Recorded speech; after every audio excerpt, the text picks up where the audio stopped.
नमस्कार शेतकरी मित्रांनो, आपण आहोत आपल्या हळदीच्या शेतामध्ये. आज आहे 31 जुलै 2026. पाहू शकता आज आपल्या हळदीला 60 दिवस कंप्लीट झालेले आहेत. आज खूप 2 दिवसाला मोठ्या प्रमाणात पाऊस चालू आहे आणि यामुळे आपल्या हळदी पिकामध्ये बऱ्याच शेतकऱ्याच्या हळदी पिकामध्ये पाणी साचलं असेल किंवा पाण्यामुळे आपल्या काय होते माहिती आहे का, ज्यावेळेस पाणी साचून राहील नेहमीच आपल्या हळदीमध्ये, त्यामुळेच आपल्या मुळ्या काळ्या पडतात व हळदीची झाड पिवळं पडते, वाढ खुटते आणि मर लागायला सुरुवात होते. नंतर मुळ्यात तर कारण जमिनीतून शोषण करणाऱ्या मेन म्हणजे मुळ्याच आहेत, अन्न शोषून घेणाऱ्या.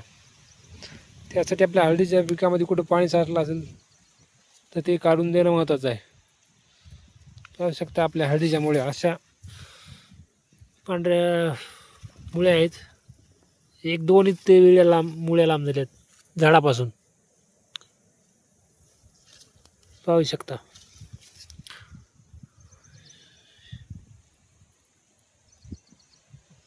आपल्या हळदीला आज 60 दिवस झालेत, तरी 1 2 3 4 5 6 पानं निघालीत आपल्या हळदीला. 6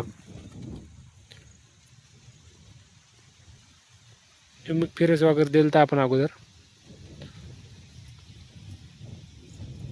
आणि पाणी जर साचल्यामुळे आपल्या हळदीचं मोठं नुकसान होते. मुळ्या काळ्या पडल्याच्या नंतर एकदा त्याची वाढ खुटते. त्याचबरोबर फुटव्याच्या अवस्थेमध्ये मुळ्या जर आता, कारण एका महिन्याला आता फुटवेच व्हायला सुरुवात होती 15-20 दिवसाला. फुटव्यामध्येच त्याच्या मुळ्या जर काळ्या पडल्या तर खूप मोठं नुकसान आपल्या पिकामध्ये होणार आहे.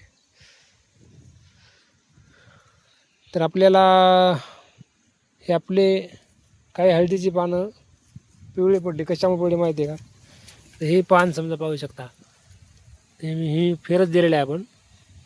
हिरवे आहेत, या हिरव्या रेषा आहेत आणि बाजूला पिवळट दिसते का, ते म्हणजे फेरसचं लोहाचं प्रमाण कमी असल्यामुळे होते असे पिवळे.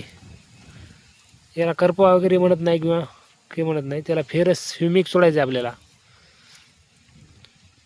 त्यामुळे आपल्या हळद पिकामध्ये पुन्हा हरितद्रव्याचं प्रमाण वाढेल आणि हिरवेपणा वाढेल. आणि करप्याचे स्पॉट कसे असतात माहिती आहे का? करपा कसा असते, हे समजा, हे आता करप्याचे डाग, ही अशी झाली, ही आहे करपा, याला म्हणतात करपा. याच्यासाठी आपण फवारणी घेतली पाहिजे. आपण केलेली याला, त्यामुळे आपलं कमी झालेलं आहे. असेच नवीन व्हिडिओ पाहण्यासाठी आपल्या चॅनलला फॉलो करा, जेणेकरून आपण नवीन माहिती आपल्यापर्यंत पोहोचण्याचं काम करू. धन्यवाद.